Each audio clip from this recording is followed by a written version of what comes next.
Hi, ನಮಸ್ತೆ. ಆ, ಇವತ್ತು ನಾನು ನಿಮ್ ಜೊತೆ ಕೆಲವೊಂದು ವಿಚಾರಗಳನ್ನ ಡಿಸ್ಕಸ್ ಮಾಡಿಕೊಂಡಿದ್ದೆ. ಅದೊಂದು ಏನ್ ಹೇಳಿದ್ರೆ, ಯಾರ ಮನೇಲಿ ಫಸ್ಟ್ ಸ್ಟ್ಯಾಂಡರ್ಡ್ ಅಥವಾ ಅಂಗನವಾಡಿಗೆ ಹೋಗೋ ಮಕ್ಕಳು, MKG, ಪ್ರೀ ನರ್ಸರಿ, UKG ಹೋಗೋ ಮಕ್ಕಳು ಇರ್ತಾರಲ್ಲ, ಕೆಲವೊಂದು ಇಂಪಾರ್ಟೆಂಟ್ ಟಿಪ್ಸ್ ಅನ್ನ ಫಾಲೋ ಮಾಡಿದ್ರೆ ನಮಗೂ ಈಸಿ ಆಗುತ್ತೆ, ಮಗು ಕೂಡ ಕಂಫರ್ಟ್ ಆಗಿ ಸ್ಕೂಲ್ಗೆ ಹೋಗುತ್ತೆ. ಅದರಲ್ಲಿ ಪೇರೆಂಟ್ಸ್ ಮೇನ್ ಮಾಡೋ ಮಿಸ್ಟೇಕ್ಸ್ ಇದೆಯೇ ಎದೆಗೂ ಟೈಮಿಂಗ್ಸ್. ಯಾಕಂದ್ರೆ ಮನೇಲೆಲ್ಲ ಕೆಲಸ ಮುಗಿಸ್ಕೊಳ್ಳೋಣ, ಮಗು ಮಲಗಿದೆ ಅಂತ ಹೇಳ್ಬಿಟ್ಟು ಇನ್ನೇನ್ ಸ್ಕೂಲಿಗೆ ಹಾಫ್ ಎನ್ ಅವರ್ ಇದೆ ಅನ್ನುವಾಗ ಮಗುನ ಏಳಿಸ್ತಾರೆ. ಅವಾಗ ಆ ಹಾಫ್ ಎನ್ ಅವರ್ ಆಗಿ ಮಗುಗೆ ಗಡಿಬಿಡಿಯಾಗಿ, ಅಂದ್ರೆ ಹೇಗೆ ಅಂದ್ರೆ ಬೆಡ್ ಇಂದ ಬಾತ್ರೂಮ್ ಇಂದ ಹಾಲಿಂದ ಕಿಚನ್ ಏನೋ ಒಂದು ತಿನ್ಸೋದು ಕಳ್ಸೋದು ಒಂದು ರುಟೀನ್ ಮಾಡ್ಕೊಂಡಿರ್ತಾರೆ. ಅದನ್ನ ಮಾಡಬಾರ್ದು. ಆಕ್ಚುಲಿ ಮಗುಗೆ ಮಿನಿಮಮ್ 1 ಅವರ್ ಮುಂಚೆ ಬೇಗ ಎಬ್ಬಿಸ್ಬೇಕು. ಅದರಿಂದ ಮಗುಗೊಂದು 10 ನಿಮಿಷ ರಿಲ್ಯಾಕ್ಸ್ ಆಗಿ ಕೂತ್ಕೊಂಡು ಆಮೇಲೆ ಅವ್ರಿಗೆ ಬ್ರಷ್, ಸ್ನಾನ ಅದೆಲ್ಲ ಮಾಡಿಸಿ ಒಂದ್ 1/4 ಗಂಟೆ ಬಿಟ್ಟು ಟಿಫನ್ ಕೊಡ್ಬೇಕು. ಅಂಡ್ ಮೋರ್ ಓವರ್ ಕೆಲವರು ಟಿಫನ್ ಅನ್ನ ಲಾಸ್ಟಿಗೆ ಕೊಡ್ತಾರೆ. ಇನ್ನೇನೆಲ್ಲ ರೆಡಿ ಆಗಿದೆ, ಹೋಗ್ತಾ ಹೋಗ್ತಾ ತಿನ್ಸ್ಕೊಂಡು ಹೋಗೋ ತರ ಕೊಡ್ತಾರೆ. ದಯವಿಟ್ಟು ಆ ತಪ್ಪನ್ನ ಮಾಡ್ಲೇಬೇಡಿ. ಯಾಕಂದ್ರೆ ನೀವು ಅಬ್ಸರ್ವ್ ಮಾಡಿರ್ಬೋದು, ಮಕ್ಕಳುಗಳು ಸಾಮಾನ್ಯವಾಗಿ ಊಟ ಮಾಡಿದ ತಕ್ಷಣ ಮೋಷನ್ ಹೋಗೋದು, ಟಾಯ್ಲೆಟ್ ಹೋಗೋ ಅಭ್ಯಾಸ ಇರುತ್ತೆ ಮಕ್ಕಳಿಗೆ.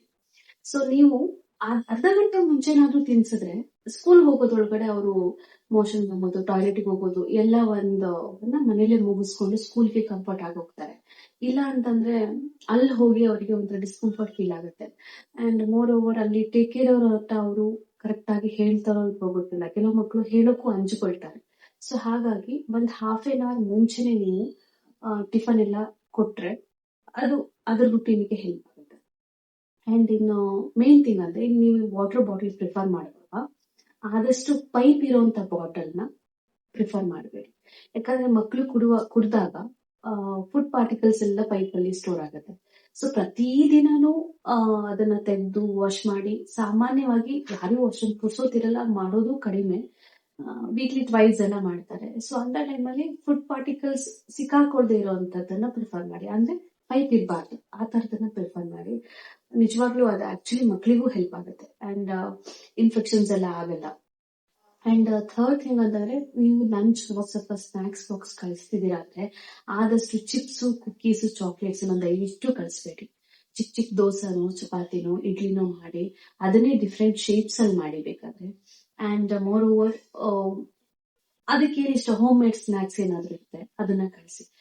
ಯಾಕೆ ಹೇಳ್ತಿದೀನಿ ಅಂದ್ರೆ, ಇನ್ಯಾವುದೋ ಮಕ್ಕಳು ಈ ತರ ಒಂದು ಬಾಕ್ಸಸ್ ತರ್ತಿರುತ್ತೆ, ನೀವೇನಾದ್ರೂ ನಿಮ್ ಮಗುಗೆ ಚಾಕ್ಲೇಟ್ಸ್ ಅಥವಾ ಕುಕೀಸ್, ಚಿಪ್ಸ್ ಈ ತರದ್ ಕಳಿಸ್ತಿದೀರಾ ಅಂತಂದ್ರೆ, ಕೇಕ್ಸ್ ಇದೆಲ್ಲ ಕಳಿಸ್ತೀರಾ ಅಂದಾಗ ಆಬ್ವಿಯಸ್ಲಿ ಮಕ್ಳುಗಳಿಗೆ ಇದಿಷ್ಟ ಆಗುತ್ತೆ. ನೆಕ್ಸ್ಟ್ ಡೇ ಆ ಮಗು ಹೋಗಿ ಅವ್ರ ಪೇರೆಂಟ್ಸ್ ಹತ್ರ ಇದನ್ನ ಡಿಮ್ಯಾಂಡ್ ಮಾಡುತ್ತೆ. ಸೊ ಬೇಡ, ಅದಕ್ಕೋಸ್ಕರ ಎರಡು ತುತ್ತು ಕಡಿಮೆ ತಿಂದ್ರು ಅಡ್ಡಿಲ್ಲ, ಆದಷ್ಟು ಹೋಮ್ ಮೇಡ್ ತಿನ್ಲಿ. ಓಕೆನಾ? ಅಂಡ್ ಇನ್ನೊಂದು ಇಂಪಾರ್ಟೆಂಟ್ ಥಿಂಗ್ ಅಂದ್ರೆ, ನೀವು ಮಕ್ಕಳನ್ನ ಸ್ಕೂಲ್ ಬಿಡುವಾಗ, ಮಗ ನೀನ್ ಇವತ್ತು ಸ್ಕೂಲ್ಗೆ ಹೋಗು, ನಾನು ಹಿಂಗ ಅದು ಕೊಡಿಸ್ತೀನಿ, ಸ್ಕೂಲಿಂದ ಬರುವಾಗ ಇದು ಕೊಡಿಸ್ತೀನಿ ಅನ್ನೋ ಒಂದು ಡಿಮಾಂಡಿಂಗ್ ನೇಚರ್ ನ ಕಲಿಸ್ಬೇಡಿ. ಯಾಕಂದ್ರೆ ಅದು ಫ್ಯೂಚರ್ ಅಲ್ಲಿ ಬೇರೆ ಬೇರೆ ಇದಕ್ಕೆ ಲೀಡ್ಸ್ ಆಗುತ್ತೆ. ಅಂಡ್ ಇನ್ನೊಂದು, ಮಕ್ಕಳನ್ನ ಸ್ಕೂಲಿಗೆ ಬಿಡುವಾಗ ನಾವು ಸ್ಕೂಲು ಅಥವಾ ಆಫೀಸಿಗೆ ಹೋಗ್ತೀವಿ ಅನ್ನೋದನ್ನ ಅವರಿಗೆ ಮನದಟ್ಟು ಮಾಡಿ.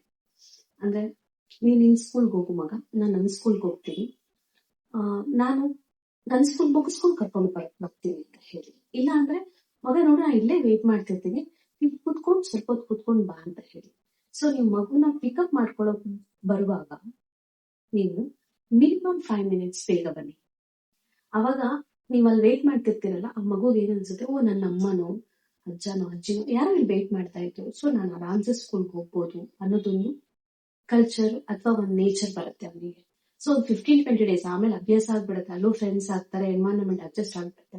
ಸೊ ಇದನ್ನ ಫಾಲೋ ಮಾಡಿ. ಆಮೇಲೆ ಮನೆಯಲ್ಲಿ ಸ್ಕೂಲಿಗೆ ಕಳ್ಸೋ ಜವಾಬ್ದಾರಿ ತಾಯಿದ್ ಮಾತ್ರ ಅಲ್ಲ, ಇದ್ ನೆನ್ಪಿಟ್ಕೊಳ್ಳಿ. ಯಾಕಂದ್ರೆ ಕೆಲವರು ಮಕ್ಕಳನ್ನ ಸಾಕೋದಾಗ್ಲಿ, ಮಕ್ಕಳನ್ನ ಸ್ಕೂಲಿಗೆ ಕಳ್ಸೋದಾಗ್ಲಿ, ಮಕ್ಕಳನ್ನ ಜವಾಬ್ದಾರಿಯಿಂದ ನೋಡ್ಕೊಳ್ಳೋದೆಲ್ಲ ತಾಯಿಗೆ ಬಿಟ್ಬಿಡ್ತಾರೆ. ನಿಜವಾಗ್ಲೂ ಅದು ತಪ್ಪು. ಸೊ ಮನೇಲಿ ಅಜ್ಜ ಅಜ್ಜಿ, ಅತ್ತೆ ಮಾವ ಅಥವಾ ಅಣ್ಣ ಅಕ್ಕ ಯಾರೇ ಇರ್ಲಿ, ಅಮ್ಮ ಕಿಚನ್ ಅಲ್ಲಿ ಏನೋ ಬಿಸಿ ಆಗಿದ್ದಾರೆ ಅಂದ್ರೆ ಮಗುನ ಸ್ಕೂಲಿಗೆ ಕಳ್ಸೋ ಜವಾಬ್ದಾರಿನ ಅಪ್ಪನೋ ಅಜ್ಜ ಅಜ್ಜಿನೋ ತಗೊಳ್ಳಿ. ಬಟ್ಟೆ ಹಾಕೋದು, ಸಾಕ್ಸ್ ಹಾಕೋದು, ಸ್ನಾನ ಮಾಡ್ಸೋದು, ಬ್ರಷ್ ಮಾಡ್ಸೋದು ಎಲ್ಲದರಲ್ಲೂ ಇನ್ವಾಲ್ವ್ ಆಗಿ. ನೀವೆಲ್ಲದನ್ನು ತಾಯಿಗೆ ಬಿಡ್ರಿ. ಇನ್ ಕೇಸ್ ಆ ತಾಯಿನೂ ವರ್ಕಿಂಗ್ ಆಗಿದ್ರೆ ಅವರು ಕೂಡ ಆಫೀಸ್ ಪ್ರಿಪೇರ್ ಆಗ್ಬೇಕು, ಕಿಚನ್ ಅಲ್ಲಿ ಎಲ್ರಿಗೂ ಅಡ್ಗೆ ಮಾಡ್ಬೇಕು, ಅಂಡ್ ಮಗುನು ರೆಡಿ ಮಾಡ್ಬೇಕು ಅಂದಾಗ ಅವ್ರದ್ದು ಫ್ರಸ್ಟ್ರೇಟ್ ಆಗ್ತಾರೆ, ಅವ್ರು ಗಡಿಬಿಡಿ ಮಾಡೋಕ್ ಶುರು ಮಾಡ್ತಾರೆ. ಅವಾಗ ಏನಾಗುತ್ತೆ, ಆ ಒಂದು ಸ್ಟ್ರೆಸ್ ಅನ್ನೋದು ಮಗು ಮೇಲೆ ಬರುತ್ತೆ. ಬೇಗ ಅಂದ್ರೆ ಬೇಗ ಬೇಗ ತಿನ್ನು, ಬೇಗ ಬೇಗ ಹಾಕೋ, ಅಂದ್ರೆ ಮಗುನ ಹತ್ರ ಗಲಿಬಿಲಿ ಮಾಡುತ್ತೆ. ಸೊ ಹಾಗೆ ಮಾಡ್ಬೇಡಿ. ನಿಜವಾಗ್ಲೂ ಅಮ್ಮ ಕಿಚನ್ ಅಲ್ಲಿ ಏನಾದ್ರು ಮಾಡ್ತಿದಾರೆ ಅಂದ್ರೆ ಬೇರೆಯವರು ಮಗುನ ರೆಡಿ ಮಾಡೋದಕ್ಕೆ ಅಟ್ಲೀಸ್ಟ್ ಯೂನಿಫಾರ್ಮ್ ಹಾಕೋದು, ಬ್ಯಾಗ್ ರೆಡಿ ಮಾಡೋದಕ್ಕೆ ಹೆಲ್ಪ್ ಮಾಡಿ. ಆಮೇಲೆ ಏನೋ ಕೊಂಚ ಜೋರ್ ಮಾಡಿದ್ರು ಅಮ್ಮನೋ ಅಪ್ಪನೋ ಅಂದಾಗ ಅಜ್ಜನೋ ಅಜ್ಜಿನೋ ಇನ್ನು ಉಳಿದವ್ರು ಯಾರೋ ಮನೆ ಸದಸ್ಯರು ತುಂಬಾ ಪ್ಯಾಂಪರಿಂಗ್ ಮಾಡಕ್ ಹೋಗ್ಬೇಡಿ. ಅವಾಗ ಆ ಮಗುಗೆ ಏನನ್ಸುತ್ತೆ, ಅವಳು ಮಾತ್ರ ನನ್ನನ್ನ ಸ್ಕೂಲಿಗೆ ಕಳ್ಸೋಕೆ ಪ್ರೆಷರೈಸ್ ಮಾಡ್ತಾರೆ, ಇವ್ರು ನನ್ಗೆ ಹಾಗೆ ಹೇಳಲ್ಲ, ಅದು ಒಂದು ನೇಚರ್ ಬಂದ್ಬಿಡುತ್ತೆ. ಸ್ಕೂಲಿಗೆ ಹೋಗ್ಬೇಕು ಅನ್ನೋ ಒಂದು ಕಾಮ್ ಎನ್ವೈರನ್ಮೆಂಟ್ ನ ಕ್ರಿಯೇಟ್ ಮಾಡ್ಬಿಡಿ, ಆಯ್ತಾ. ಆಮೇಲೆ ಕೋಲ್ಡ್ ಅಥವಾ ಕಾಫ್ ಅಥವಾ ಕೆಮ್ಮಿದ್ದಾಗ ಕಳ್ಸೋಕೆ ಹೋಗ್ಬೇಡಿ, ಯಾಕಂದ್ರೆ ಇಮ್ಯೂನ್ ಸಿಸ್ಟಮ್ ಎಲ್ಲ ಮಕ್ಕಳದು ಬೇರೆ ಬೇರೆ ಇರುತ್ತೆ. ಸೊ ಇವತ್ತು ಬೇರೆಯವ್ರ ಮಗುವಿಂದ ನನ್ ಮಗು ಬಂದಿದೆ, ನನ್ ಮಗುವಿಂದ ಬೇರೆಯವ್ರ ಮಗು ಬರ್ಬೋದು. ಸೊ ಅವರು ಈ ಚಿಕ್ಕ ಏಜ್ ಅಲ್ಲಿ ಏನ್ ಅಚೀವ್ಮೆಂಟ್ ಮಾಡ್ಬೇಕು ಅನ್ನೋದಕ್ಕಿಂತ ಒಂದು ಡಿಸಿಪ್ಲಿನ್ ಕಲ್ಸೋಕೆ ನಾವು ಸ್ಕೂಲ್ ಕಳ್ಸೋದು. ಸೊ ಆದಷ್ಟು ಹೆಲ್ತ್ ಇಶ್ಯೂಸ್ ಇದ್ದಾಗ ಕಳ್ಸಕ್ಕೆ ಹೋಗ್ಬೇಡಿ. ಪ್ರಿಫರಬಲಿ ಗಂಡ್ ಮಕ್ಳು ಪೇರೆಂಟ್ಸ್ ಫಸ್ಟ್ ಸ್ಟ್ಯಾಂಡರ್ಡ್ ಗಿಂತ ಕಡಿಮೆ ಏಜ್ ಮಕ್ಕಳು, ಅಂದ್ರೆ ಈಗ LKG, UKG, ಪ್ರೀ ಯೂನಿವರ್ಸಿಟಿ ಅಥವಾ ಫಸ್ಟ್ ಸ್ಟ್ಯಾಂಡರ್ಡ್ ಮಕ್ಳಿಗಾಗಿರ್ಬೋದು, ಆದಷ್ಟು ಜಿಪ್ ಇರುವಂತ ಒಂದು ಶಾರ್ಟ್ಸ್ ಪ್ಯಾಂಟ್ ನ ಪ್ರಿಫರ್ ಮಾಡ್ಬೇಡಿ. ಯಾಕಂದ್ರೆ ಅವರಿಗೆ ಅಲ್ಲಿ ಯೂರಿನ್ ಪಾಸ್ ಮಾಡ್ಬೇಕು ಹೋದಾಗ ಅದ್ರದ್ದು ಪ್ರೊಸೀಜರ್ ಅವ್ರಿಗೆ ಗೊತ್ತಿರಲ್ಲ ಕರೆಕ್ಟ್ ಆಗಿ.